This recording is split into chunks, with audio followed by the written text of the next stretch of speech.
In today's video, we are sharing with you some of the most challenging stories we faced at Let's Adopt. We begin with an animal rescue that turned into a true nightmare, a case that made us question whether we were in the middle of a circus. My God, this woman, either she is a completely lunatic. Then, we'll talk about the absurd accusations we faced over the years, like when we were accused of selling millions of street dogs to restaurants, or the latest claim accusing us of leading a criminal organization and misusing funds. Next, we'll dive into how a false accusation from 3 years ago aimed to tarnish our work, but only made us stronger as we were preparing for the trial on April 11th. We'll also touch on the betrayal we experienced at what we thought was a gathering of friends. And lastly, we'll tell you about the threats our pink house received from an out-of-control neighbor. Esto es lo que está diciendo la vecina.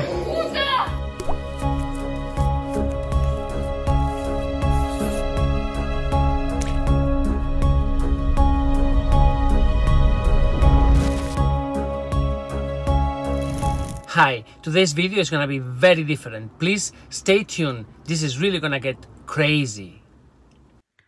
Hello everyone. Hello everyone. These people are scammers. Viktor, Larkhill and the Rima are scammers, okay? I'm not going to have any heart for these people. I am going to do all I can to destroy them. Those of you that follow this channel know that what we do here is rescuing animals. We rescue injured, damaged, abandoned, neglected animals all around the world. We rehabilitate them and we find them homes.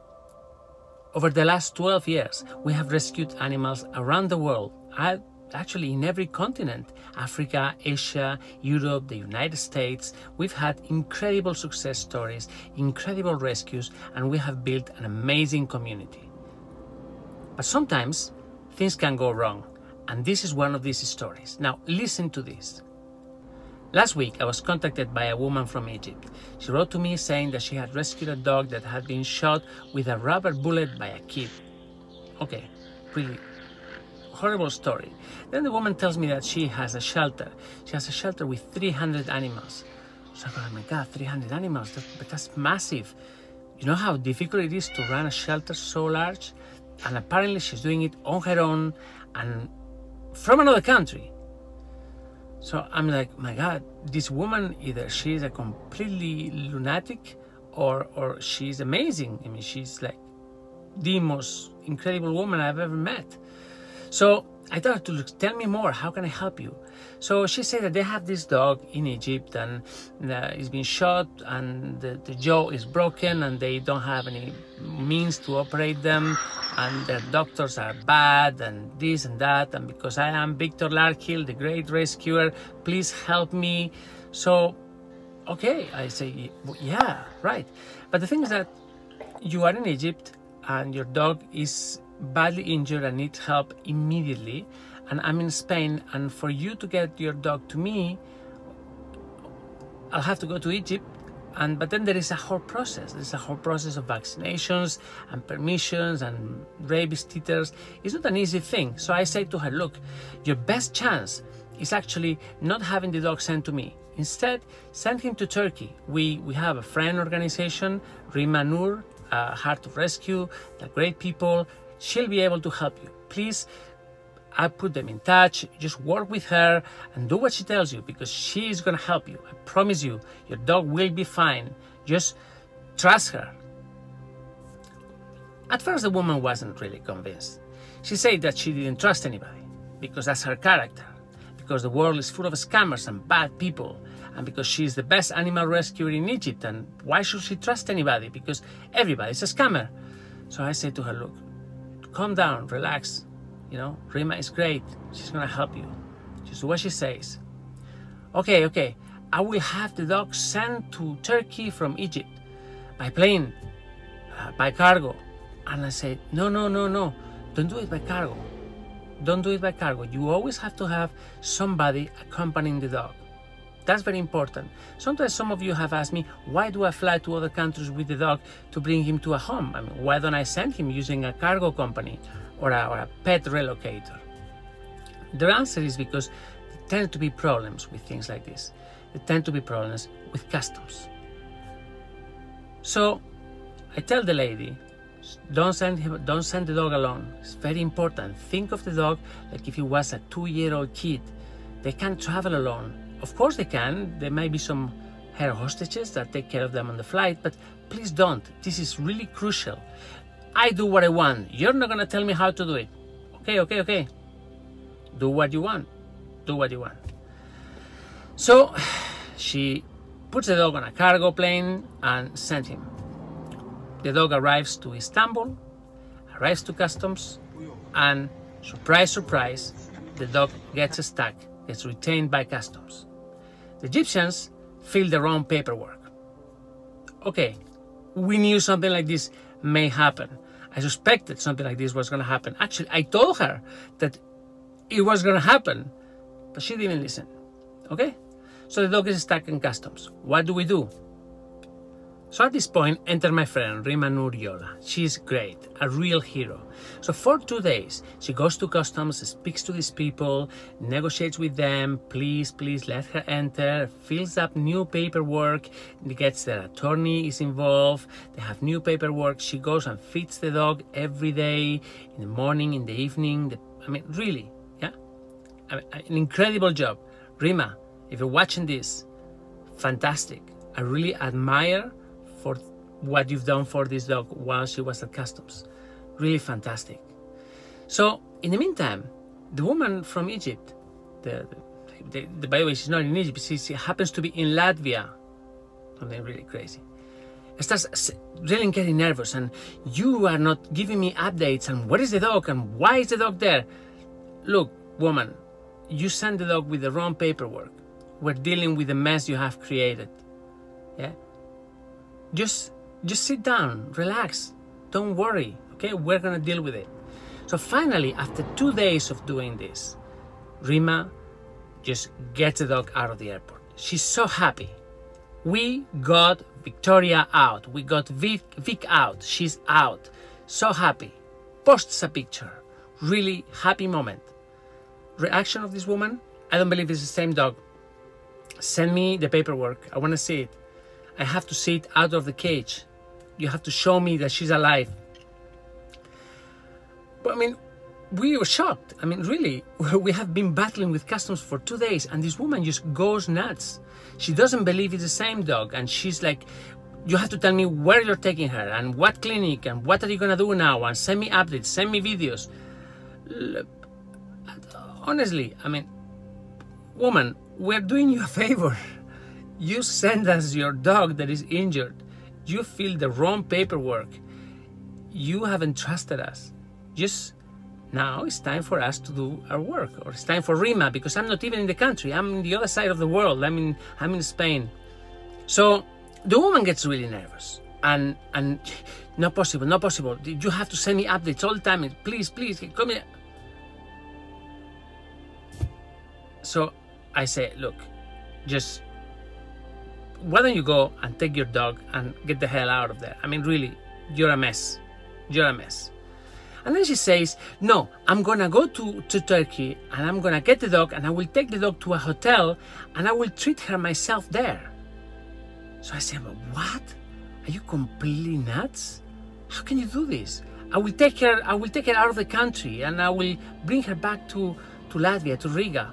You cannot take the dog back to Riga. First of all, she's injured. Secondly, you don't have any permits to go to another country in the European Union. You don't have any money. What are you saying? Just let us work. Look, for the next few days, incredible harassment, incredible. Rima freaks out.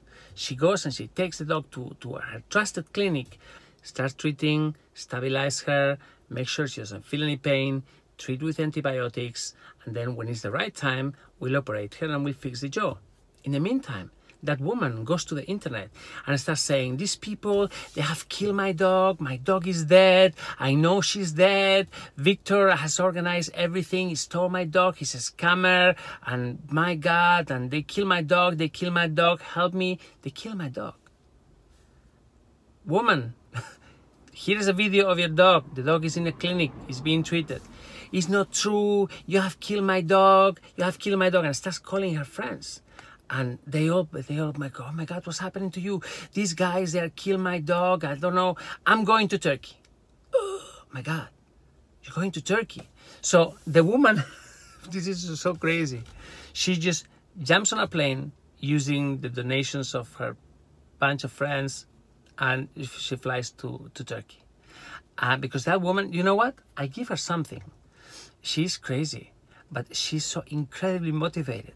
I've never met anyone like this. She really is like a bloodhound. Really incredible. So she goes to the airport and goes to some hotel in some horrible area, and the next day she's in customs and she's implying that we have killed the dog, and the customs say no. I mean, your dog left the airport. She wasn't dead. That's all they can say. So they give her directions. So she tracks down the dog at the clinic where she is, and she arrives there and sees her, and oh my God, she's alive. Great. So I'm gonna take some selfies and I'm gonna make a video of me with the dog. So she makes a video with the dog, telling everybody that the dog is not dead, but he's about to die. He's about to die because we are not feeding her and we are not giving her any water. Because all we want is to make a video and to make money. Think about it. So by the way, no one has heard about this dog before. I mean, you've seen this is the first video that I make on this issue. So the woman is there saying, they're killing my dog, they are killing my dog. She doesn't say the dog is dead anymore. Now, they say we're killing her, we're making her suffer, and we are not giving her food and antibiotics. And she arrives there with the police and the vets are freaking out. I mean, it's a mess. It's a mess. So they kick them out. They say, just please get out and file a report, do whatever you want.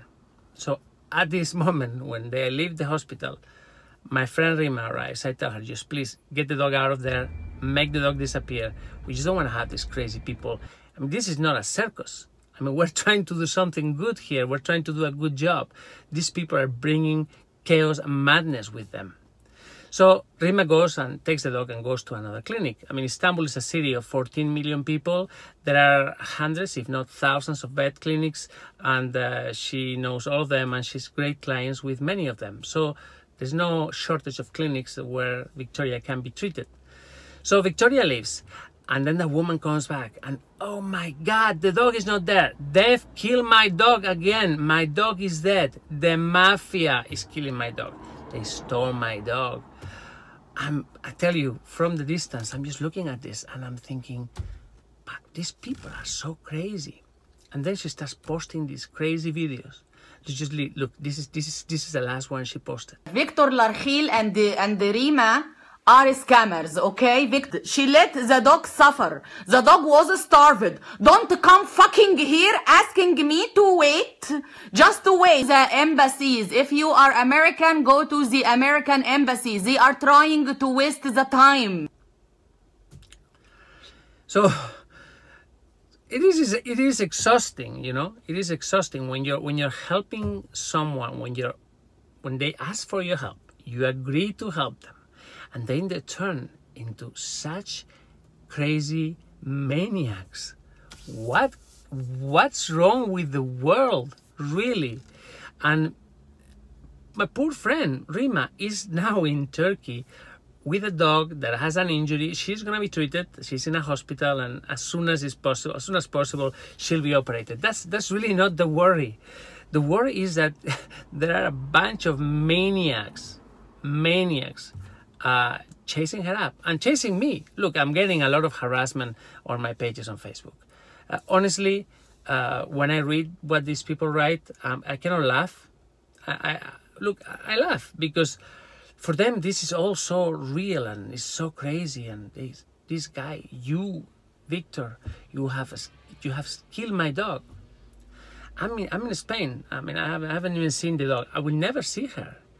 But these people are getting completely obsessed and really dangerous. I mean, just look again at this. Just look again at her face and look at the way she speaks.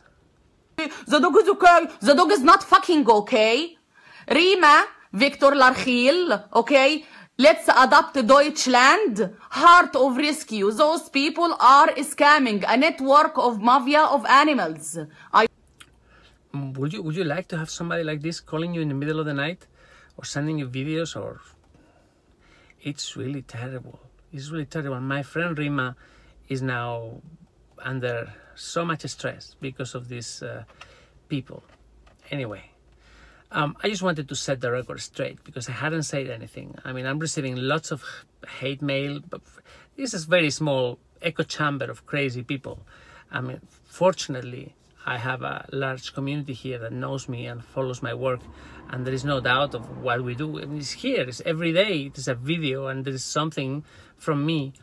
But I feel sorry for Rima because she's really receiving a lot of hate, and she deserves much better.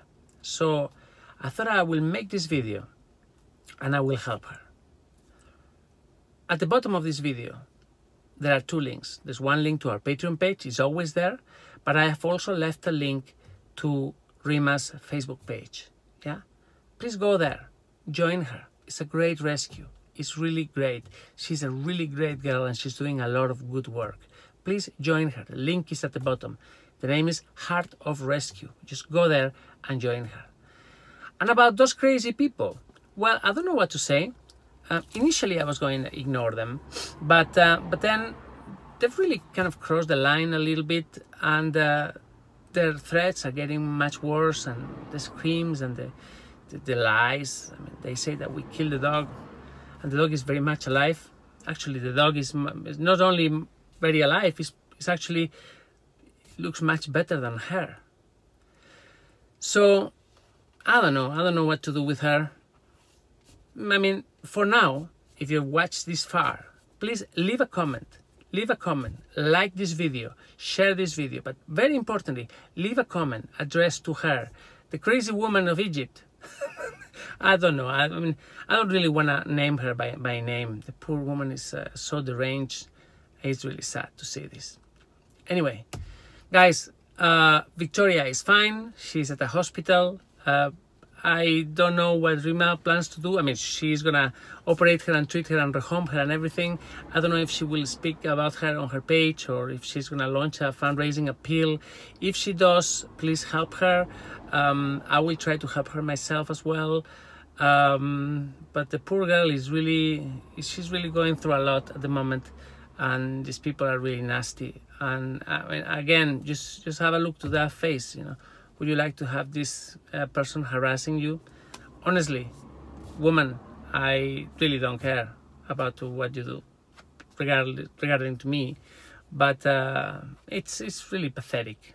It's really pathetic. Anyway, so that was the video today. I'm going back home with my kids and the real life and the real world, which is the only thing that matters at the end of the day. There's a lot of really crazy people out there. For some reason, animal rescue attracts some great personalities, but it also attracts a lot of deranged individuals. And I'm afraid we have one of these cases. So you remember a few days ago, there was a woman that implied that I actually hurt the animals to treat them. Remember that video? That was great as well. So we have another case like this. Anyway, please leave a comment at the bottom, at the end of this video, at the comment section. And if you can, don't forget, join us. As you can see, there's so much more than meets the eye. We're always helping everybody around the world. We help so many people, and we need help. So please, if you can, join us on Patreon. There's a link here. It's my Patreon page. Go there, select the level of support that you can give us on a monthly basis. It doesn't have to be much, but join us, because together we're changing the world if the crazy people let us. See you tomorrow. Victoria, our dog, our Egyptian dog. Victoria, we are not going to leave you. No one visited her. Victoria. Yes, Victoria. Hi. Today I want to tell you a funny story. But this story begins in a way quite a few years ago, about 10 years ago. I was at the time living in Turkey. One day, somebody knocks on my door, 2 policemen. They come and they say, look, you have to come to a public prosecutor because there's been a very serious report against you in Turkey. So I get out of bed, I jump on my pants, I go to the public prosecutor's office, and they tell me that there's been very serious charges laid against me.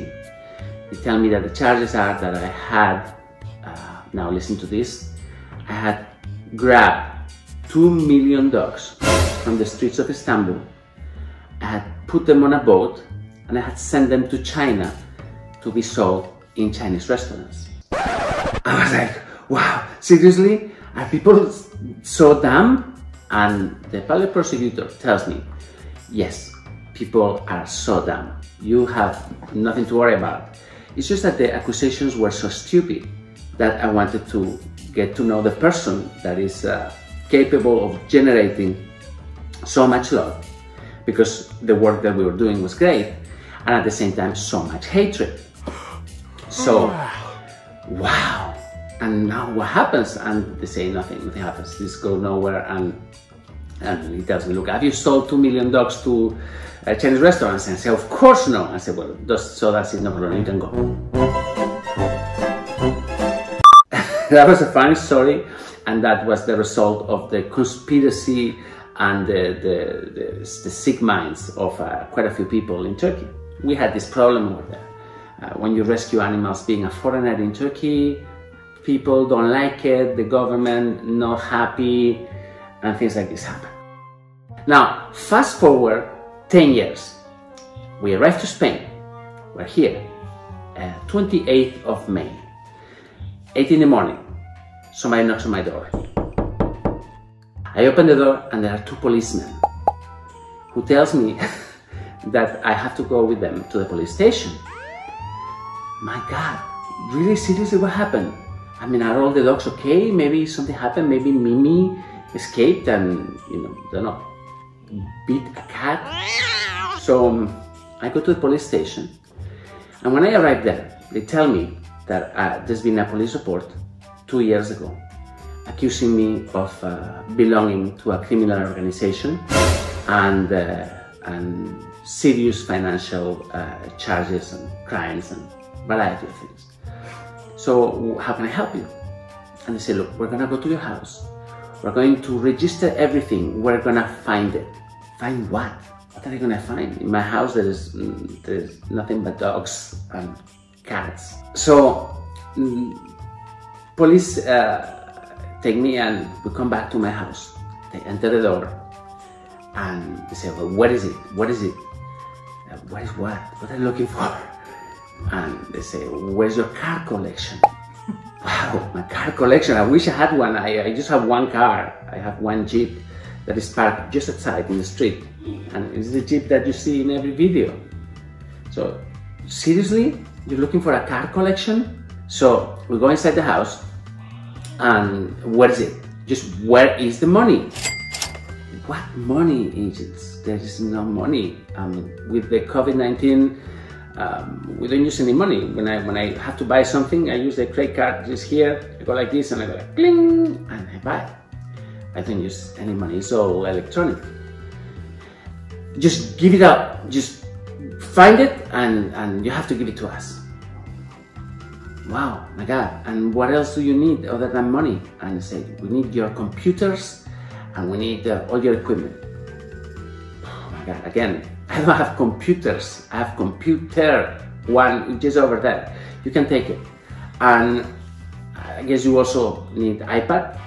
And so they take the iPad and they take the hard drives that we use for storage of the videos. Now, so they look for everywhere in the house.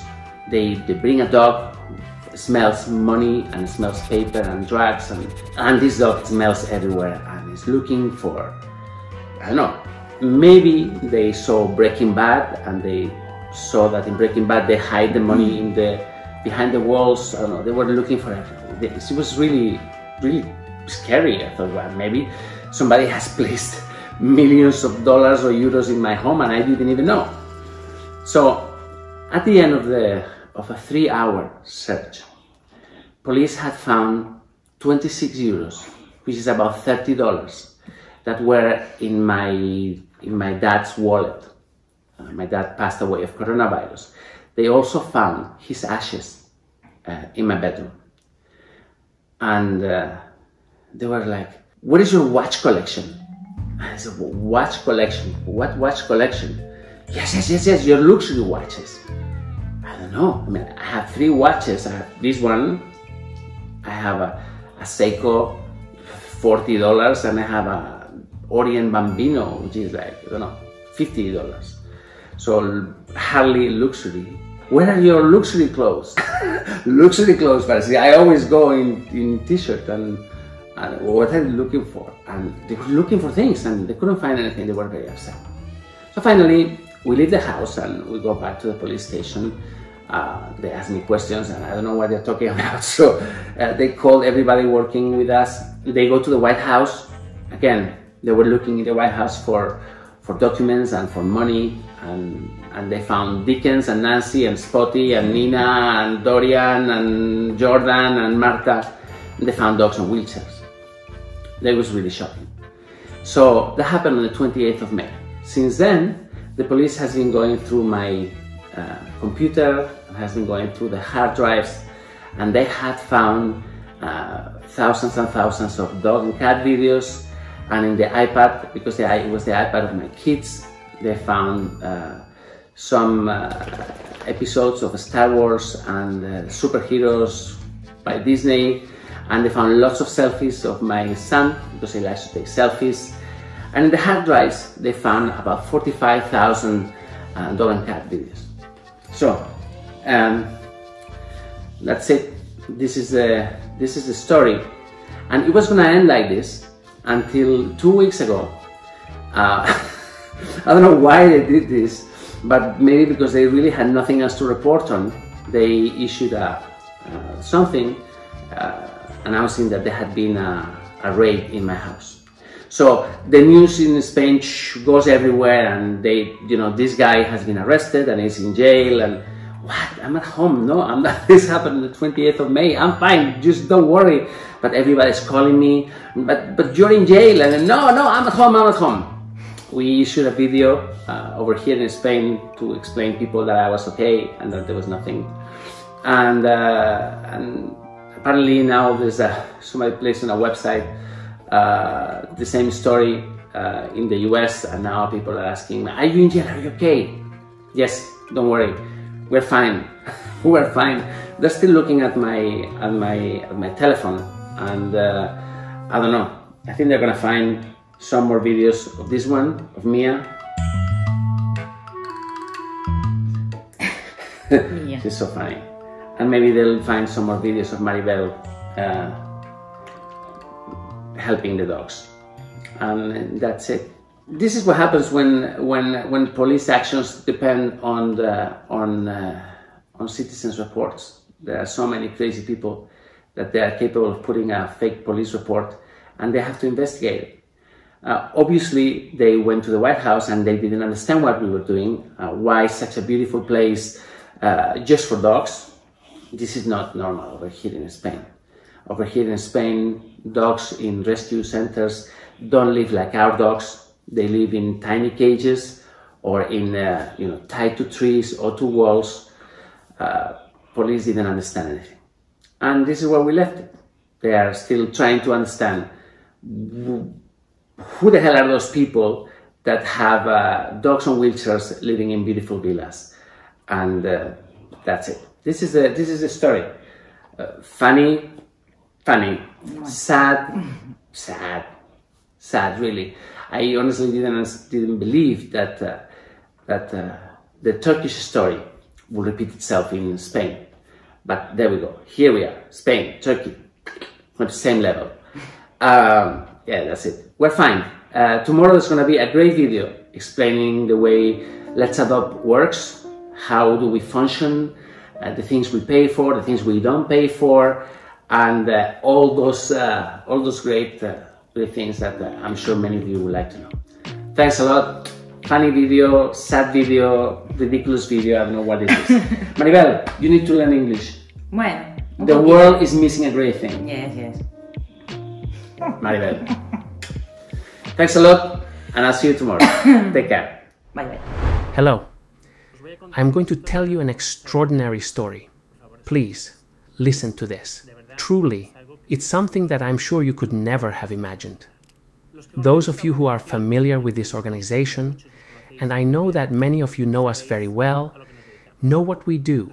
We rescue injured animals, sick animals, animals in critical condition, often as a result of abandonment, mistreatment, or natural diseases, chronic illnesses like leishmaniasis. We rescue animals that have been run over, animals that have been abandoned in houses and left there locked up. Y rescatamos muchos animales, muchos perros, galgos y podencos. And we rescue many animals, many dogs, greyhounds and other hunting dogs, animals that began their days as part of a hunting pack, and who end their days, or well, almost end their days, abandoned in fields and on roads, animals that have been shot at, animals that have received gunshot wounds, broken legs, animals that have become quadriplegic. Well, what can I say? Follow our channel, follow our daily videos. Today, I'm going to tell you a story that is very possible some of you know, but when it happened 4 years ago, this channel was much smaller, so it's possible it was missed by some, simply because time has passed. But I'm going to tell it to you again. I'm going to summarize it for you. 4 years ago, it was a day in May. I was at home at the end of May when, suddenly at 8 in the morning, there's a knock on the door, and there are 2 gentlemen at the door. I went to see what was happening, and they were 2 policemen. They asked me to please go with them to the police station. They needed to talk to me. Honestly, the first thing I thought was that one of my dogs had escaped, that something had happened with a dog from the White House we had back then. Maybe. I don't know. I didn't know what could be happening. They took me to the police station and explained what had happened. There were indications of criminality on my part, and I was accused of continuous fraud. I was dumbfounded. I didn't understand what was happening.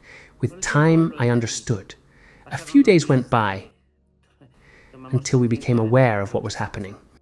What happened is that one of the neighbors of the White House, where we had 8 animals, started to complain about the noise. She heard barking, didn't know why there were animals there, and called the local police to tell them that there was an illegal animal breeding operation in that house. Dogs. The police showed up, arrived at the house, and obviously, far from finding an illegal breeding operation, they found a house with 5 or 6 dogs in wheelchairs, another 5 or 6 dogs with 3 legs. You know, the animals we have. I don't know which animals we had at that time. I imagine Dickens, Nancy, Jordan would have been there, the long-term residents, and some more that were later adopted.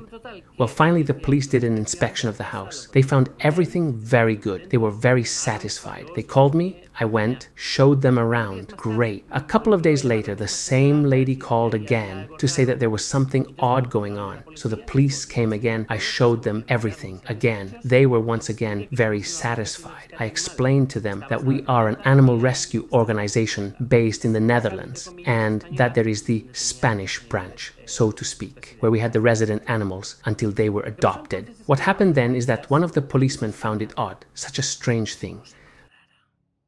The White House. This name is very strange. Spanish shelters are not like this. In this country, dogs do not live in mansions. Shelters here keep dogs in kennels. They have conditions that, whether better or worse, are not those found in this house. The dogs in this house have a swimming pool. Such a strange thing. So, the police officer decided to follow me. He followed my car. Where does this guy live? He arrived at my house's gate and found what you see here behind me. My house's garden. A beautiful garden. The truth is that it's amazing. Turns out that in this country, you can't have a garden like this without it being suspicious, without it being an indication of a crime. And that's where an investigation began. For about 2 years, I think it was 2 years, the police followed me. They monitored me They tapped my phone. I think they thought, well, we have an impressive case here. A criminal network. They followed me for a long time. I know they followed me when I went to the airport to take animals to Germany. At that time, I often went, sometimes once a month, twice a month. I always took a couple or 3 dogs. And well, I guess he goes to Germany. Ooh, sometimes we went to Switzerland.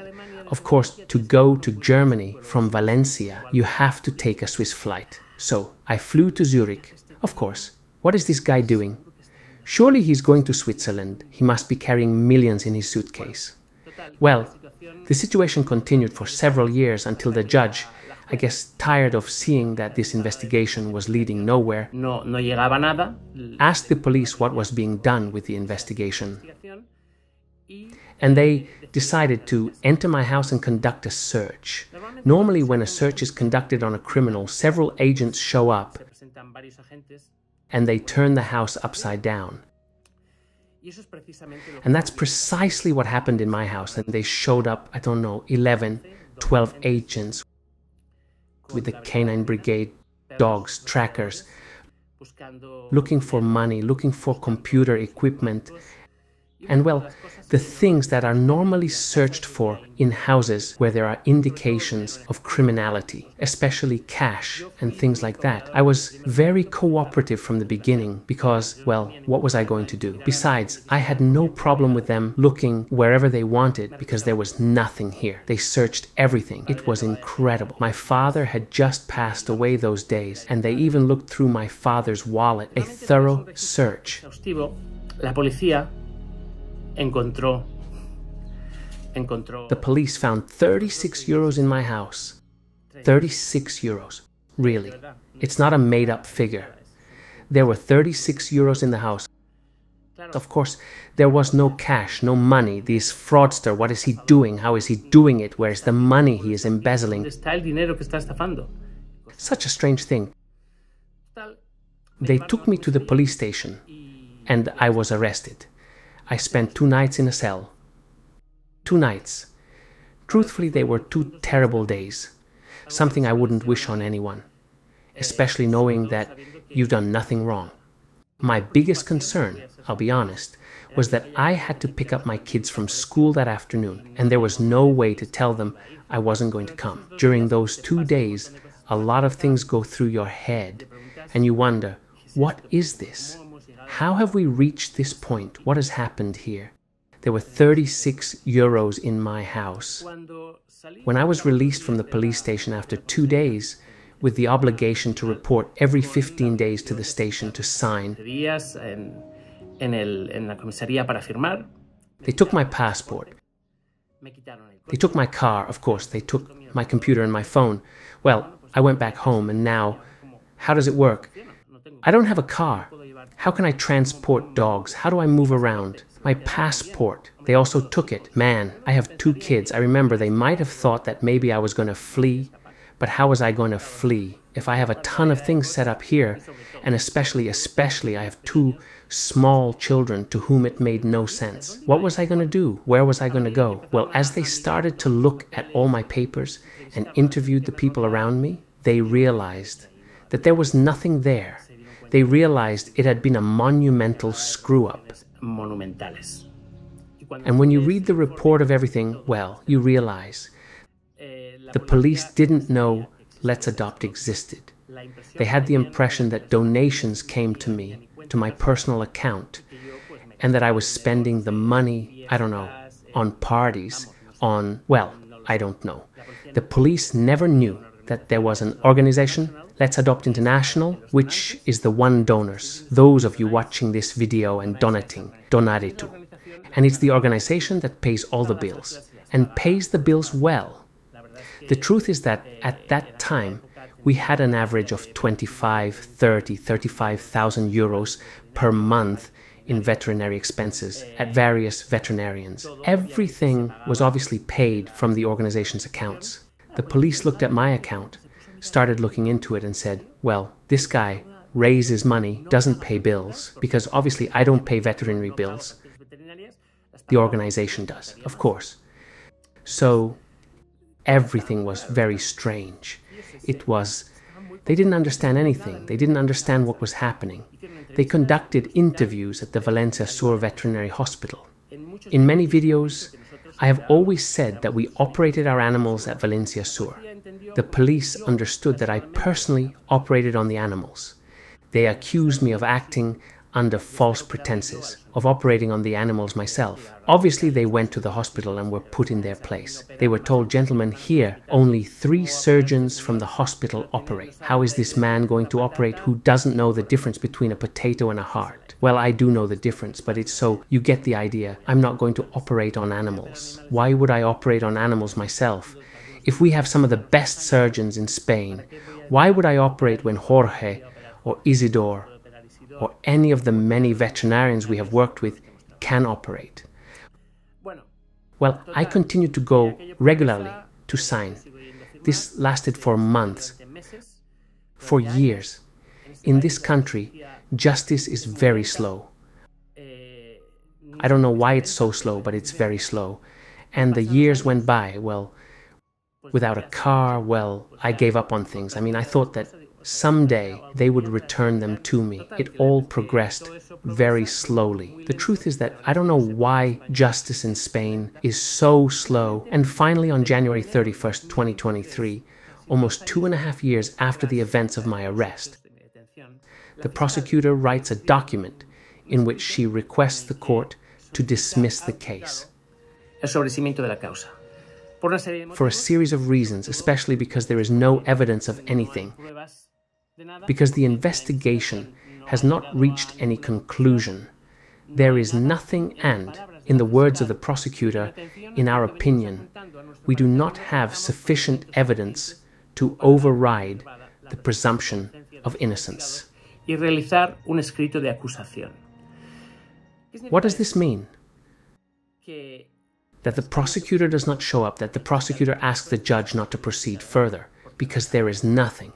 And what happens then? Then, enter. I don't even know how to present these gentlemen who come now. I will try to do it very elegantly, and I will explain why I will do it very elegantly. Because if you get into the mud to fight with pigs, you end up very dirty. And I'm not going to go there. A hunter's foundation. I will not name the name, which you can find out there. But if I name them, I'm giving them publicity. Good or bad, but it's publicity. And in the end, that's what they want. So I'm not going to go there. A hunters association, a foundation, presented itself as private prosecutors. This is allowed in the Spanish legal system. So suddenly a group of gentlemen, I believe they are in Ciudad Real, decide to present themselves as a private prosecution against me, when the Crown prosecutor herself has said there is no case. And why do they do this? Why does the Hunters Association do this? Because it's a hunters association for the protection of hunting interests. And what do I have to do with hunting if I have never messed with hunters? Wait, of course. But if we rescue a lot of greyhounds? Of course. Of course, Julian was shot in the leg. Of course, this other one appeared thrown away with both legs broken. They appear run over a lot, of course. And they are podencos, of course. And then there are the dogs we rescue from the dark enclosures that are home to hunters' dogs. Of course, of course. It was logical. It was logical that a small hunters' foundation would attack, who at that time, even now I believe, we continue to be the largest animal rescue channel in our country. Of course, of course. It made all the sense in the world. They had to go after me. Of course, they did. So they presented themselves as a private prosecution. And even though initially our lawyer, of course, requested the dismissal of the case, they said no, that as private prosecutors they will go ahead. We requested that our car be returned to us, which had already been 2.5 years in a compound. Initially, they refused, but we wrote to them again, and they returned the car. They returned the car. And we also requested that my computer and my phone be returned to me, because by then it was an iPhone 9, I think. It's an old phone. It's useless, but it's my phone. And my computer, I also needed it. They decided not to. The hunters opposed the return of my phone and computer, and I asked for my passport back.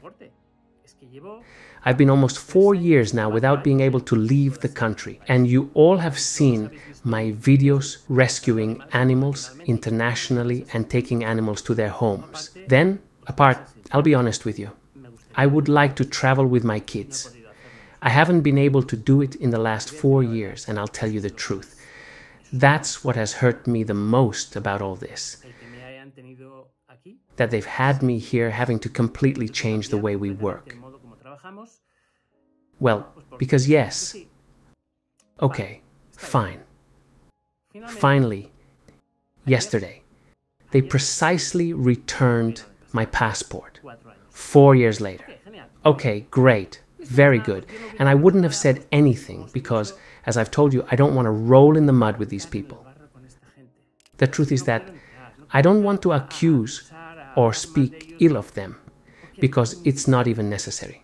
It's not my style. First, you have seen me here that we usually rescue, solve cases. The animal rehabilitates, goes to its homes, and we don't mess with anyone. We do our job very, very well, and we don't get into controversies. But in this case, the controversy came to me. They went straight for my neck. An amazing thing.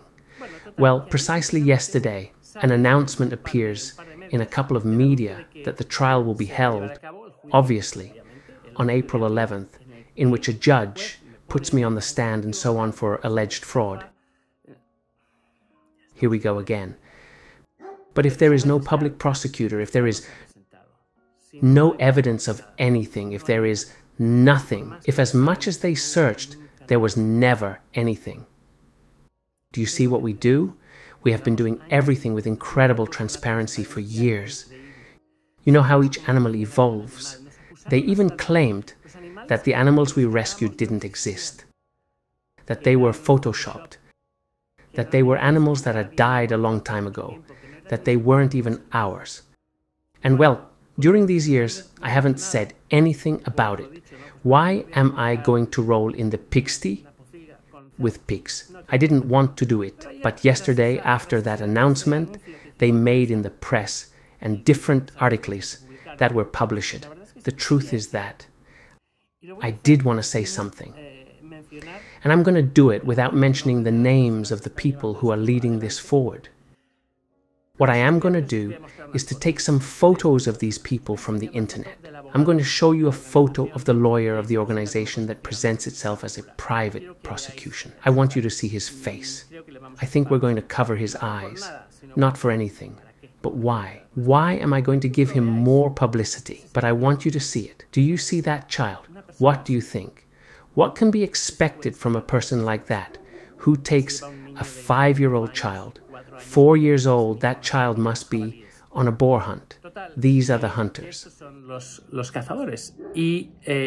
Yesterday they made a statement in which they said the following, and I'm going to read it to you, because yesterday I put it in a post on the page, but I think it's necessary. It says, "The Hunting Foundation will continue to fight against him and anyone else who benefits personally from social solidarity, especially when they are tarnishing a group of people, hunters, who are constantly showing their commitment to fight against the abandonment and mistreatment of animals." They actually say that hunters constantly show a commitment against the abandonment and mistreatment of animals. Let's see. And if this video is being watched by someone who has nothing to do with the animal sector, it is possible that they say, "What a strange thing. But how can hunters kill animals? How can they have a commitment against abandonment and mistreatment of animals? Are they not killing them? What greater mistreatment than that?" You can say, okay, hunting, as it is a hunting activity from time immemorial, and we go hunting. But please, and what they do with their dogs, not all, of course. Not all hunters are bad people. I have never said that here. If one of my greatest childhood friends is a hunter, if I know hunters, and many are very good people, really. They have different ideas than yours, but, well, then you try to understand it. They were raised like that, and their parents taught them to hunt. Many times they had no choice at all. They were born into a family of hunters. And if you are born into a Democrat family or a Republican family, well, normally people then continue the family tradition. We never mess with that. Hunters constantly show a commitment against abandonment and mistreatment of animals. Please, ask any shelter in Spain, where do the greyhounds we have come from? Ask Scooby in Ciudad Real, or ask any organization in Seville. Ask the Benjamin Menher Foundation. Where do the greyhounds they are collecting daily by the dozens come from? Who do those greyhounds escape from? Where do they come from? Who abandons them? Who abandons them? We have never gone to attack sectors because it's also useless. If I'm trying to get support for a greyhound that has been hanged or shot, the only thing... I don't want more hunter stories and start discussions about whether it was a hunter or not a hunter. Actually, the one who did it was a lawyer or had a candy store. What does it matter?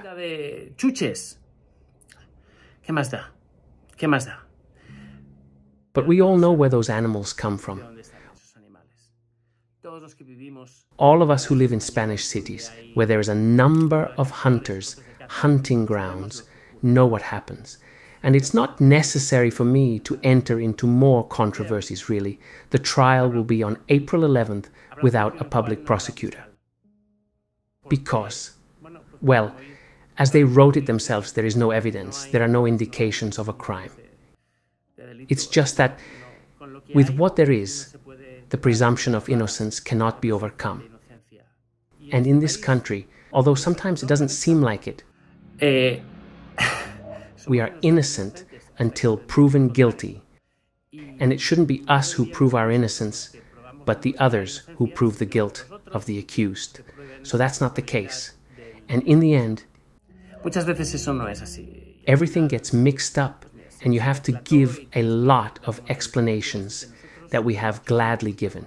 We have done it both at the court level and here through videos, and anyone who has contacted me during these years has been explained. When this happened, as I tell you, almost 4 years ago, it was a small media scandal. Many pages published the news. It began to spread. People passed it on to each other. I had to hear real insults. Some horrible things. But you know what? This organization lost 2 donors. 2 donors. 2 donors of 10 euros. Over time, there were people who read the news, and there have even been animal rights organizations that also, to try to take advantage and to try to have relevance there, made videos about us. There's a lady out there in the north, a strange lady, who also made a video putting us in a very bad light. Many tried there to attack us and such. But you know what? The organization has not been affected at all. On the contrary. All of you who know us know what we do. There are hundreds of families in Spain who have our animals, and many also abroad. You all have seen me travel, have tremendous ordeals, and since I don't have a passport, you are seeing my brother going to take the animals to their homes. What are you going to tell those people who have seen how we have gone out of our way for them and their animals? What's wrong? What are you coming with accusations that I am a mega fraudster? Please. But well, this is how it is. On April 11th, I will have to see the face of this gentleman from the Hunters Association. And the truth is that, well, I don't know what to tell you. I would ask him why he went after me. What have we done to make them look bad? But we haven't gone, man. The reason why hunters have a bad reputation is because you behave badly. It's because not only what you do, but how you do it. It's very difficult for society to accept you. Because you do terrible things. Some of you are good and some are bad. I don't know. I don't know what percentage of you are good or bad, but those packs of greyhounds, overwhelmingly horrible. Apabullantemente horribles. Every time you see a hunter on the road going with those carts there, those trailers behind, full of dogs, suffocated in summer, and you blame me, but if you just have to see yourselves, it's terrible. Then I could even give advice on how to make society accept you. I don't know, behave differently, communicate differently, get up to date. Get up to date to evolve in the same direction as society. Instead of going backward, well, go forward. I don't know. Anyway, I'm not going to give you advice because I would have to charge you, and that's not the way we act. Anyway, April 11th. Then I will have to see the hunters who, well, there will be no public prosecutor. It will be them accusing me of things I haven't done. I don't know what to tell you. I'm not going to be the one to make a prediction about how the case will go. When in a case there is no public prosecutor, well, obviously, what do you want me to tell you? That's how it is. But well, now you know. I never said it before. I kept quiet because I didn't want to talk about this. But it has been the hunters. Not all hunters, but a foundation for the defense of hunting interests. So the next time an animal rights activist writes to me to insult me or such, well, remember whose side they are on. Remember who has engineered all this. Anyway, what can I tell you? 4 years enduring this, but now I have my passport. So as soon as I can, I'll go on vacation with my kids, out there. I'll go out, I don't know. Maybe I'll take them to London to see, I don't know. But I'm going to travel with them. They deserve it. They're already 8 years old, and it's been a long time since they left Spain. 4 years without a passport, 2.5, or almost 3 years with the car parked in a compound. And having to endure widespread slander. Anyway, now you know. The hunters.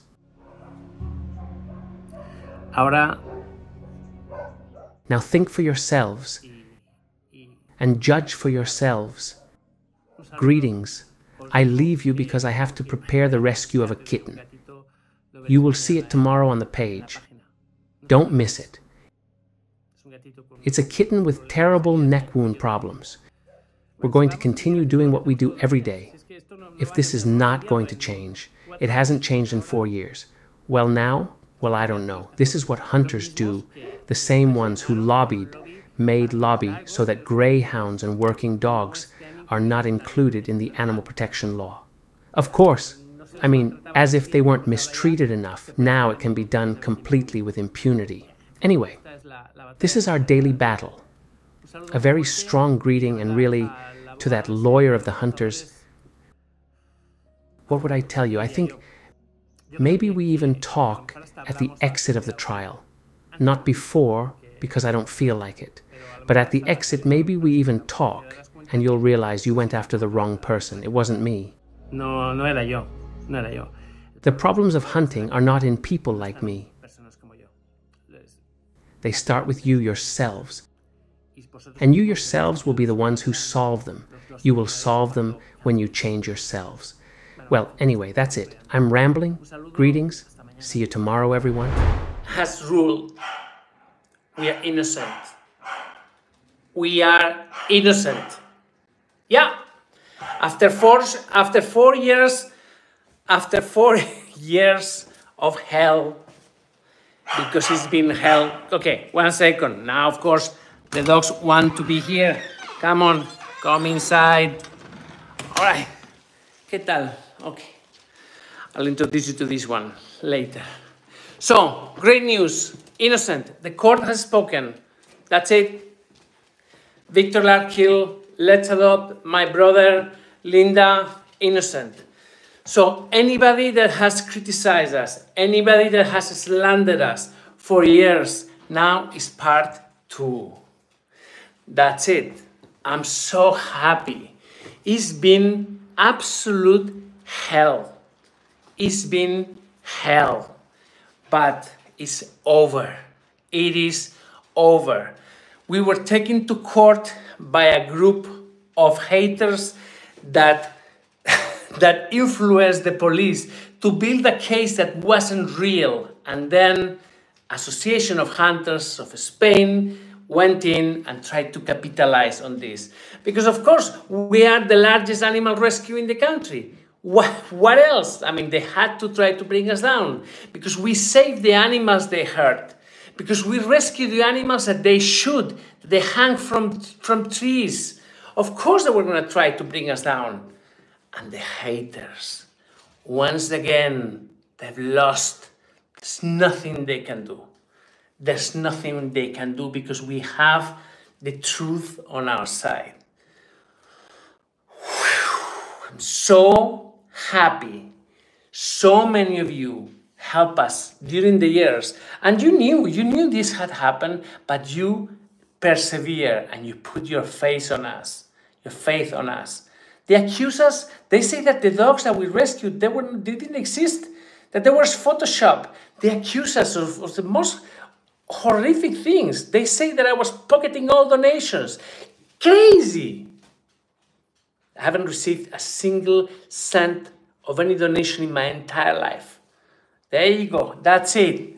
Oh, finally, that's it. So now what? Please share this video. Send it to anybody that has slandered us over the years. Send it to people that have said, oh, this Viktor guy is a scam. Well, it turned out that I wasn't. We were not. It was all pushed by an association of hunters. And then suppose animal lovers found themselves in bed with hunters. They tried to bring us down because they hated us. Imagine you have a shelter that is shit. Imagine you're a hoarder, or you have a shitty animal shelter that does nothing but killing dogs. Of course you're gonna try to bring Let's Adopt down. Of course you're gonna try, because we are the opposite of what you are. But once again, there you go, you lose. It's been really tough though. I have to tell you that this has been really difficult. Not everybody finds himself in his life in this position, accused of a crime that he didn't commit. For 4 years, they took my car, they put me in, they even took me to jail for 2 days. What am I doing in jail? I rescue dogs, I shouldn't be there. I was taken to jail. They took my passport, my car, my computer, my telephone. They checked everything. They exposed my private life, my name, everything. You know what? There are some evil people that even tried to separate me from my kids. Now, that's it. Today is a great day for us. It's a very bad day for them. It's a very bad day for them. And I have to tell you, I really have to thank you. To you you're watching this video, you help us over the years. You really put your faith on us, in us. You put your faith in us, okay? Thank you. Because without you, this just wouldn't be possible. This wouldn't be possible. You really believed in us. You kept us afloat. You helped us continue saving lives in the worst moments. I mean, even the day I was taken to jail, we were saving lives. We never stopped. We never stopped. And I have to say that you never gave up on us. Some of you started having doubts. Some of you stopped donating, but then they came back. Oh, God. So I'm going to announce a series of videos. I'm going to tell everything we have gone through during the years, in the hope that you now get to know and get to learn the full story. How these people tried to hurt us, damages in every single way possible.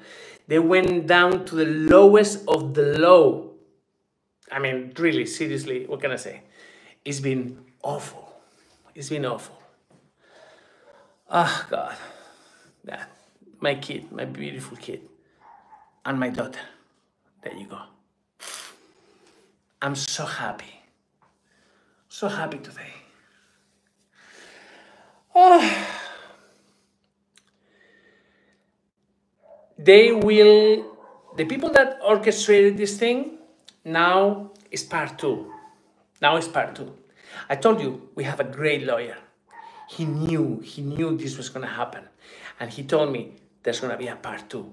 Because now is when we go after each one of them. And now is payback. Now is payback for all the hurt, for all the stress, for all the angst, for my health issues. I mean, don't you think that this is connected to my health issues? I mean, I nearly lost an eye. Now it's payback. Now it's payback time. Yeah, absolutely. Today, as I am recording this, my brother is in hospital with a dog that we have just rescued and that we will tell you about probably tomorrow or the next day. Just this weekend, we rescued a baby that is there, sleeping there in the corridor. Her name is Linda. You will meet her very soon. She's very ill. And we have never stopped rescuing lives. Never. We didn't stop. We just pressed forward. During this chapter of my life, I lost friends. I discovered that some people that I thought they were friends were nothing but traitors and that they shouldn't be in my life. But I discovered a whole lot of beautiful people. People that lend me their support, their faith, their companionship, their friendship over these years, during these years. And I will never forget any of you. Truly, you have kept us alive. You have made all of this possible. Anyway, please leave a comment, spread this video, share it, and it's a great feeling. It's a great feeling. They were so close to bring us down. But actually, when you think about it, they just couldn't. They just couldn't because there was nothing. Because they built something out of nothing. And they teamed up with the worst people in the world, at least in this country. The hunters that use dogs to hunt. Awful people. Awful people. Anyway, today they're all having a bad day. As for us, as for me, wow, it's gonna be a beautiful night. I'm gonna sleep like a baby. Justice prevails. Today, justice prevails. So happy. Lots of love. Now, let me read comments. Josephine, keep going. We keep going. Absolutely. Maya, by the way, I wrote to you yesterday. Maya Jenks, over there, she's writing from hospital and she's really sick. And as she says, I stuck with you 100%. I'm so happy for you. You know, Maya followed me and our work since, from the Turkish days, from the time when I was in Turkey, like 15 years ago. And Maya never gave up on us. Hope you get well very soon. I am so happy, Nikki. Yeah, the stress caused a lot of issues, and now I can start fixing those issues. It's been really awful. It's been really awful. And I'm not gonna cry in this video. I'm not gonna give these people the pleasure, but I'll probably get emotional later on another video. But really, it's really unbelievable. I'm so happy. Share this video, please.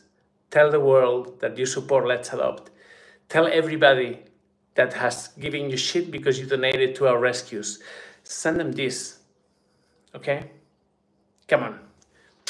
Lots of love. Thank you, thank you, thank you. Thank you in the name of all our animals. Thank you in the name of Linda, my brother, the entire team, because we were all judged at the same time. And thank you on behalf of my kids. They're everything to me. And some people try to use this to separate us. Not anymore. Lots of love. Take care. Hi. Today I'm going to tell you a story that has never been told until today. It's a story of lies and deception. It's something that happened to me 9 years ago and that left a mark for life, and that probably has meant a lot in the way I handle friendships and I get involved with people. I was fooled, I was duped very badly by someone I like very much, and today I'm going to tell you this story. It happened 9 years ago. The whole thing started 9 years ago with the rescue of a cat, Sol, a male cat with terrible injuries on his hip and his legs, a cat that was paralyzed and incontinent. In those days I was living in Turkey. Let's Adopt was beginning. We were building an international community little by little. We had really great people in Turkey, in the United States, in Germany. The whole organization was starting. It was like the very early days. So I found a home for that kitty in Germany. A really nice girl wrote to me a letter and said that she was offering herself to adopt this cat that was paralyzed and incontinent. Now, you have to understand that it's very difficult to find a good home for a cat that was paralyzed and incontinent. These cats are difficult to handle. They need help to handle their pee, and really it's not an easy thing to find a good home for them. So I'm going to change the name of that person, and for the purpose of this video we'll call her Alex. Her real name is not Alex, it's Alexandra, but we're gonna shorten it to Alex. So Alex writes to me and offers herself to adopt Sol. I was very excited. Anyway, Sol is paralyzed, but she's doing incredibly well. It's a completely normal cat. We did a basic screening, really nice girl. We decided to take Sol to her home. Took a plane, went there. Wow, that was such a beautiful place, really. It was paradise. It was gonna be paradise for Sol. Sol was gonna have 2 or 3 other cat friends. Alex was great. She knew everything about cats. And I was really happy, really happy, because I knew he was gonna be wonderfully there. He's getting to know the garden and his new house. He has met all the other cats and the dogs. He's not interested about them yet, but he's so happy here. Look at this. It's the first time that he gets to enjoy the open air and the free spaces, and he's so happy.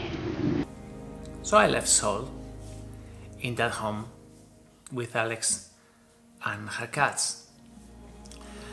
Over the following months, Alex and the members of our team became friends. She became involved in the organization. She started volunteering, screening homes in Germany. Katy, Larkhill, my friends, became friends with her, started communicating with her regularly. Really nice girl, and really nice girl. In those days I was pretty much on my own, so I depended a lot on the help that few volunteers around the world will give me. And Katy was one of these people living in Savannah. Larkhill was living in Boston. Lisa was in Germany. Debbie, of course. Debbie has been with us from the very beginning. So we were a group of friends, virtually placed all around the world, you know, helping me develop this Turkish rescue, finding homes for the animals worldwide. And then Alex comes into the picture. As I said, nice girl. And then one day, I received an email from Alex. Look, what I'm going to tell you is my son too personal, and it is personal, but it's something that I really feel that I have to tell. So I get an email from Alex telling me that her boyfriend has beaten her up really badly, and that the guy is an asshole, and that she's going to have so many problems, and that the guy needs to be kicked out of the house, and blah blah blah blah. And she sends me a picture of her with a black eye. Wow, my God, what happened? My God. But this guy, he was so nice when we met him. It was really, I was so surprised. Over the following days, he tell us that he's been arrested and that he's been kicked out of the house and this and that. And there's a big story around this really nice guy that suddenly has turned really violent and nasty. I felt so sorry for Alex. She didn't deserve this to happen to her. What's going to happen now with, the kitties? And no, the kitties are going to be fine. Don't worry. I will stay at my house. This house belongs to me. And everything is okay. Okay, all right. A month and a half later, I get another email from Alex telling me that she's been diagnosed with a very aggressive form of cancer. And she doesn't give me much details. But she tells me that it's life or death, and that she has to go to the hospital and start chemotherapy right away. I mean, I was so shocked. She told me, and then I told my friends, and we all got in the case. And Alex, of course, told us the story, and she shared some pictures of her going to the hospital and looking visibly pale, and she told us that she was having chemotherapy at the hospital and everything. So I was in Turkey, Alex was in Germany, our friends were in the States. It was like a world, like a small, circle of support for Alex. We really took care of her, emotionally supported her during this time. So every day was something. With the chemotherapy, she had soldiers on her pain, and every day there was something, a battle, an uphill struggle for Alex. She was really suffering so much. She was suffering so much. So one day Alex writes to us, to all of us, Larkhill, and Katy, and myself, and Lisa, and she tells us that the news are really bad. And that she is going to die very, very soon, and that she wanted to get together with her friends for one last time before this happened. So I tell you, God, oh my God, I was so sad. It was the first time that a friend of mine was going to die of something. I mean, I had never lost anybody. And suddenly, how can life be so unfair? This is such a great girl, and she has these cats, and now life is really going to end for her. So we decided to fly to Germany and to have like a little party for her birthday, like a gathering of friends to give her support and love, and to show her that even if she had lost her boyfriend because he had turned into an abuser, and that life had given her cancer, she was not alone, and that we will give her as much support as we could. So I flew to Germany, and then Katy from the States, from Savannah, flew to Germany as well, next to Monique, and then Raziel also came from Boston to meet with our dying friend. That was so sad. I arrived to the house, a house that I already knew. I mean, even now when I'm remembering this, I'm just... So I arrived there with angst and anxiety, and seeing my friend for the last time, probably over the weekend. So we arrived there, and you know, she was looking pale, and she wasn't looking too well. But she looked better than expected. She was, I thought that maybe with the chemotherapy she would have lost her hair, but no. So Raziel arrives as well, and Katy arrives, and we all get together, and Lisa, and we have like a gathering, like a little birthday party, and there were some kids as well. Lisa, Raziel. Oh, and what is this? What do we bring in the box? Oh my God! The Hello Kitty cake! Woohoo! Oh my God! Oh my God! And we all, you know, had fun and tried to make light of the situation. And we're there eating cakes and everything, and so nice. At the end of the evening, we just go to bed. We slept there. So the following morning, when we wake up, we're having breakfast, and some of us are gonna leave at the end of the day. Some of the other ones are gonna stay one more day and leave the following morning. And then I go inside the house, and I notice that there's something that is not quite right there, and I don't know what it is. I look around, and it's like something doesn't match. There's something wrong. And then, wow, then it hit me. It hit me right in the face. In that home, there was not a single box of medical pills. There was nothing to do with pharmacies. There were no bandages. There were not serum. There was none of the things that you would expect to be in the home of somebody that is sick. I don't know, boxes of aspirin, painkillers, or anti-inflammatory medicine, or something. There was nothing. It was a house, nicely furnished, full of cats, but there was just nothing medical. How's that possible? How's that possible? It didn't make any sense. I look around and there's nothing medical. Then, come on, this cannot be. I go out and I look at Alex, and Alex is so happy and smiling because she had her party the day before, and she's just there surrounded by friends, and I look at her and all her beautiful black hair is there, and I understood that precise moment. I knew what had happened. It was all a lie. So I told my friends, and I said, Raziel, Katy, come, we need to talk. This is not happening. Alex is not sick. We've been lied.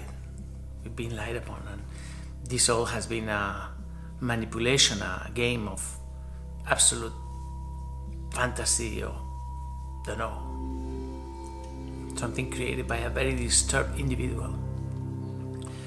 At first they just say, no, this cannot be. They were so shocked. They were even more shocked than me because I was the one breaking the news. But immediately they realized they went inside the house, there was nothing. And then they understood. We've all been lied. Our friend wasn't dying. She wasn't even sick. I told them, guys, listen, Raziel, I remember, I think he was flying back. And I said, look, guys, just don't say anything. Don't say anything. I'll deal with her. I'll tell her myself. I'll tell her that we know. And I will ask for some explanation. So I can't tell you how devastating it was, because it was like a double whammy, you know. First our friend is dying, and then our friend has lied to us and she's not sick, and then all these lies start, you know, appearing from everywhere and then fall into place. I'm not a psychologist, but I'm a well-read person, and I know there are certain conditions that force people, that prompt people to lie compulsively, to build stories, and then these stories become so big that in the end they just collapse because they are huge. There's one syndrome called Munchausen syndrome that makes people do this. I can't diagnose anybody, but that really fit with that syndrome. And I spoke to her and I said, what happened? Why have you lied to us? You're not dying. Just show me some proofs, show me some papers from the hospital, show me something from your doctor. You know, no, look, this is not a normal question, it's not a nice question, but I need to know the truth from you. Just let me know what's going on. She didn't accept anything. She said, no. Why are you saying this? I can't believe this. You're saying this. I'm really sick. I'm having chemotherapy. Come on, Alex. You're not having chemotherapy. All your hair is in place. You look white because it's Germany. It's the end of the winter. Everybody in Germany looks white like you at the moment. But come on, just really seriously, you're not dying of cancer. Why have you done this to us? We left it. I went to the airport, took a flight home, and this is unbelievable. She tried to keep in touch with us, but soon she realized that it had all been a lie, and I mean, we have caught her. And then she blocked us on Facebook, and she kind of disappeared, and we didn't know. But then, of course, at that point, what happened with my cats? Sol was there. There were other cats. There was another cat living there with her that was ours. So I said, look, you have fooled us, but you're not going to keep our cats. So 1 week later, I got into another plane. 1 week or 2 weeks, I don't remember, it happened 8 years ago. So a few days later, I got into another plane and I flew to Munich to recover my cats. We went there. I was there with Debbie. Remember Debbie? How scary that was? By the time we knew that Alex was sick, seriously ill, mentally ill, and that we didn't know, but she might even be dangerous. You don't know what somebody in that state of mind can do. And she had her cats. I remember being in a car outside her home, making sure that she was there. I knocked on the door. She opened. She looked at me with terrified eyes. And I said, I'm here to pick up my cats, collect my cats. I push her. I enter the home. I had a cat carrier. I grabbed Sol. I put Sol inside the carrier. I tried to grab the other kitty, but I couldn't. The kitty escaped and hid somewhere. So I left the home with my cat. She was screaming like possessed by the devil. I tell you, she was screaming. She called the police. I had to get out of the home as quick as possible because we knew she was gonna create trouble. And obviously, imagine if the police comes, these guys have come, they're taking a cat away, they're stealing this thing from me. It was gonna be a mess. So we left. We went and found another home for Sol in a city far away, very far away, where Sol will never be near the woman. She went crazy. She really went crazy. She actually placed a police report against my friend. Not against me. I don't know, I never knew why. But anyway, I was flying out of the country the following day. She kept one of our kitties, and completely we lost touch. We lost touch. This happened 8 years ago. For 8 years, I've been wondering whatever happened to Alex. Has she done this to somebody else? This kind of behavior follows patterns and is repetitive. So I'm pretty sure that out there, in Munich, in Germany, there is a woman doing this to other people. There is someone predating on people. She is in a way a predator on people's goodwill, innocence, gullibility, if you want to call it. Our friends and I really never spoke about it after that. It was too painful to revisit. It was too painful to face the realities that we had been duped in such a way. And we let it go. Kind of this episode just vanished from our hearts, or so we thought. The fact is that none of us ever forgot this. The day we face deception in such a cruel manner. Now, over the years, I've been approached by many people that write to me, that tell me stories, that want to get close to me. Over the years, I've become really good at detecting irregularities, so to speak. I know when I'm speaking to a person that is in a good state of mind. I know when I'm speaking to somebody that is calling out for attention in an unhealthy way. I know when somebody is wanting to help in a true and honest manner. I know when someone just is trying to get close to me because she needs this attention and she needs this positive energy than they think I can give them. Amazing, right? I don't know if Alex is alive or dead. Well, probably still alive. She was perfectly healthy, and having a white skin never killed anybody. So after the winter.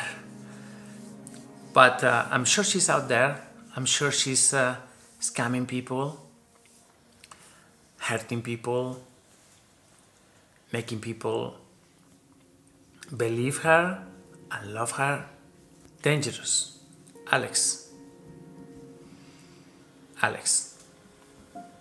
I don't even know why I'm not giving her full name here. Maybe I should. But because she's clearly somebody with a mental condition, I'm gonna respect that, and I'm just gonna let it go.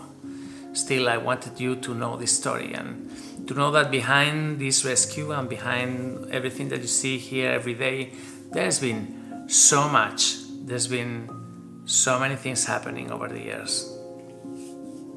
Unbelievable. Animal rescue is very linked with human rescue, and very often behind an animal tragedy, I always say that there is a human tragedy, and there are behaviors that hurt the animals, and we've been forced to intervene in those cases.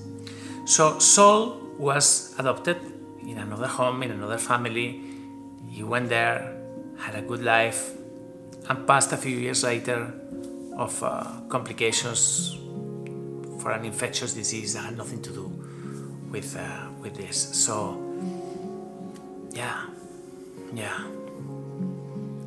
we were fooled.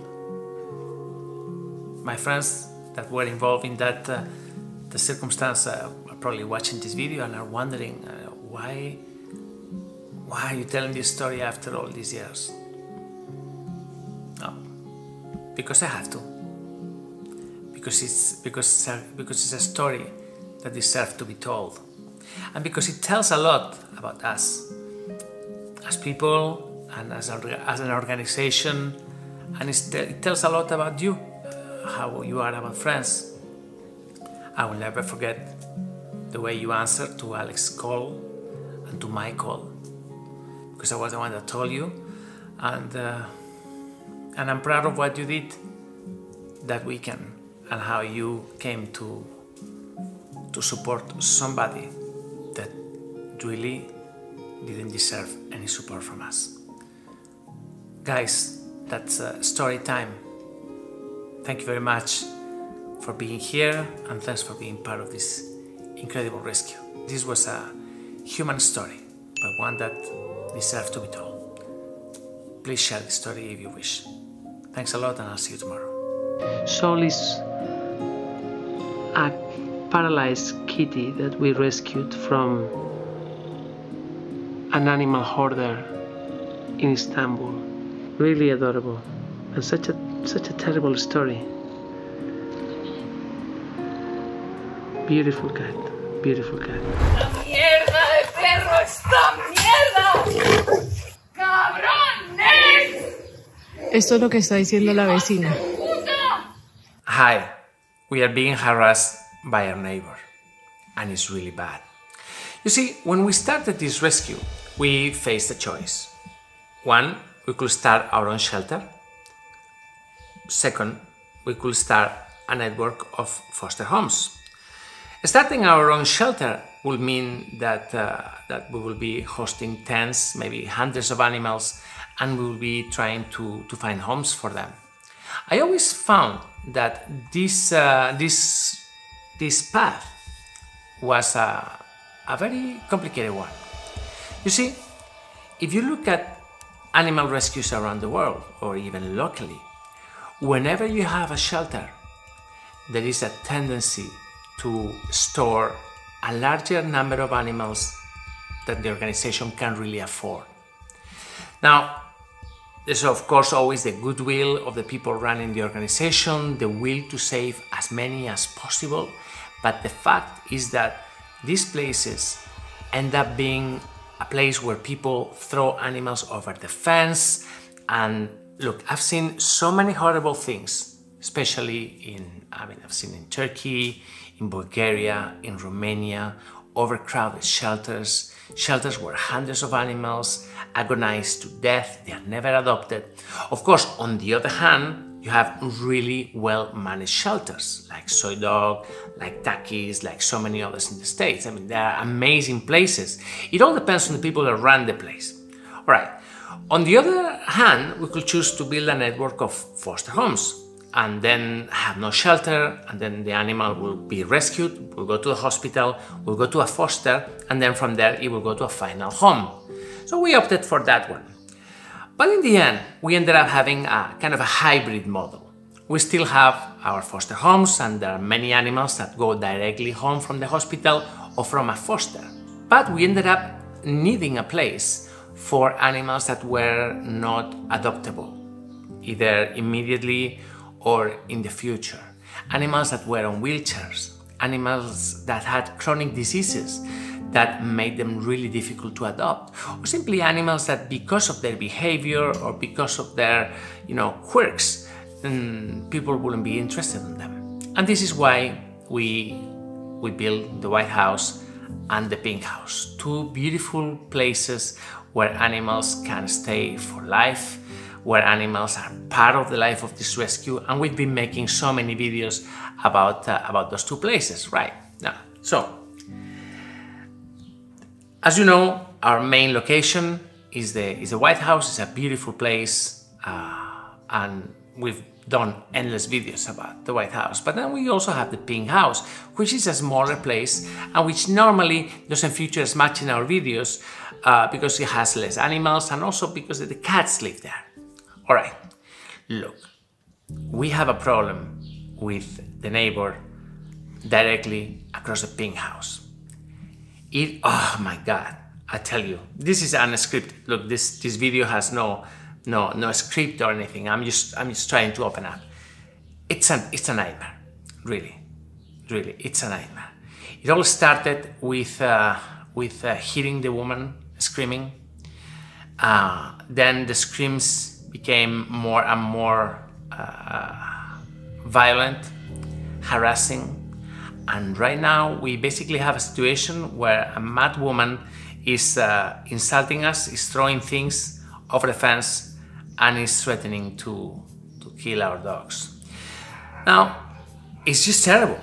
It's terrible. Also, I mean, it is even worse because when you think that our place is totally silent.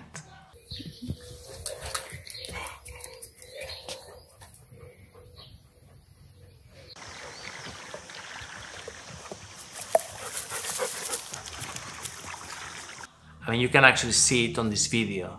Please watch this video carefully and tell me what you see. Todo momento, ¿dónde estás, hijo de puta? ¿Dónde coño estás, cabrón? Wow, me cago en tu puta madre. Cabrones, hijos de puta. ¡Este puto perro! ¡Que se callen ya! ¡Cojones!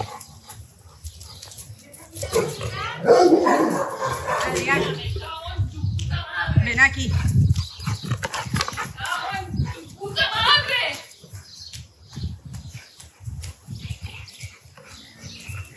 ¡Esta mierda de perro! ¡Esta mierda! ¡Oye, hijo de putas! Ven aquí, ven. Toma. ¡Mierda! ¡Estos putos perros! ¡Encerrad a estos putos perros ya de una vez! ¡Que no los aguanto! ¡Cojones de putos perros! Bueno, esto ya...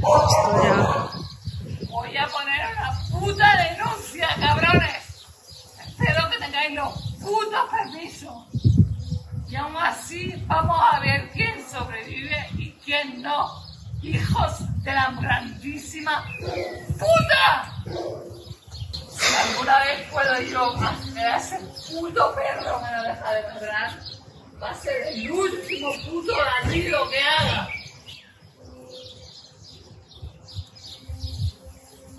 ¡Madre que os parió a todos! ¡A todos! ¡Cabrones! ¿Dónde está el puto cabrón de perro? Que no deja de ladrar. Me cago en su puta madre y en todos putos vosotros. Hijo de puta. ¿Cómo coño puedo enviar una mierda de veneno a este puto perro? ¡Cabrones! ¡Cabrones! Esto es lo que está diciendo la vecina, ¡Puta! que les quiere tirar veneno. ¡Ladra a tu puta madre! Esa señora no está bien, ¿eh? Esta señora no está bien. ¡Qué puto de mierda de perro! ¡No deja de la puta mierda de ladrar!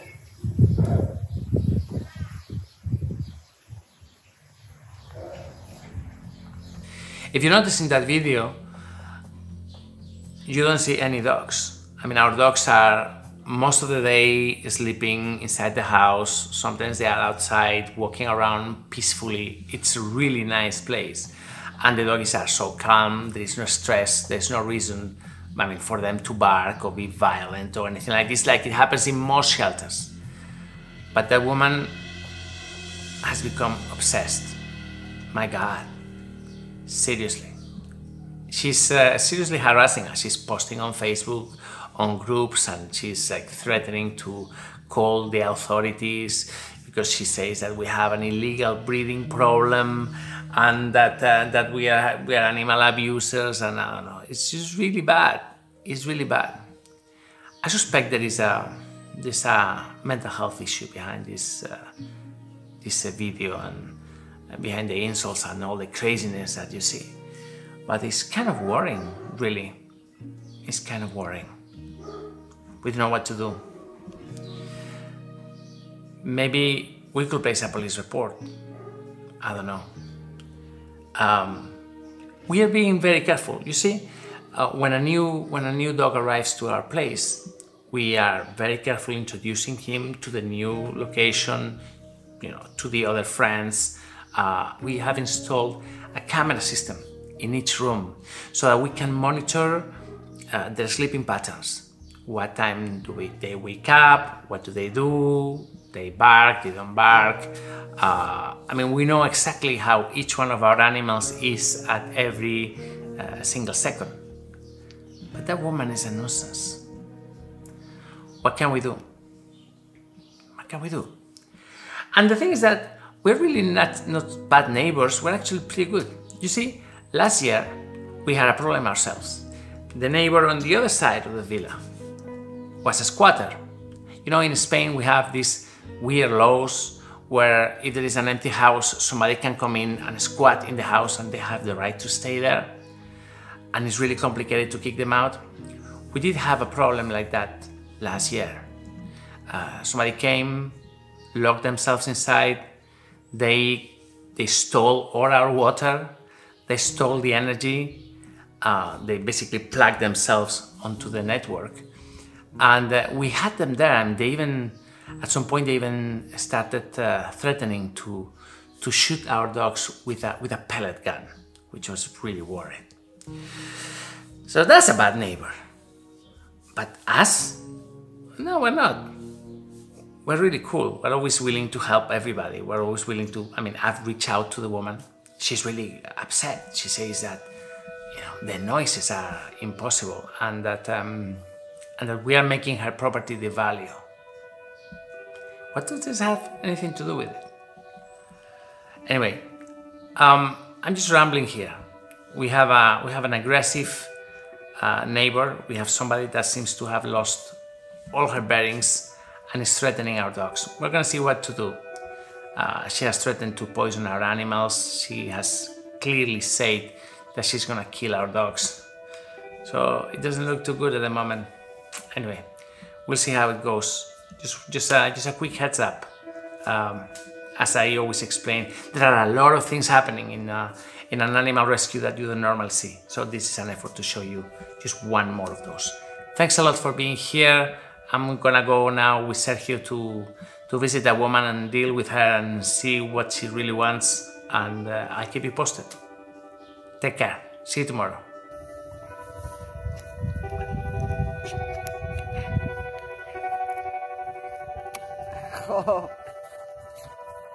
¿Qué haces, Jo?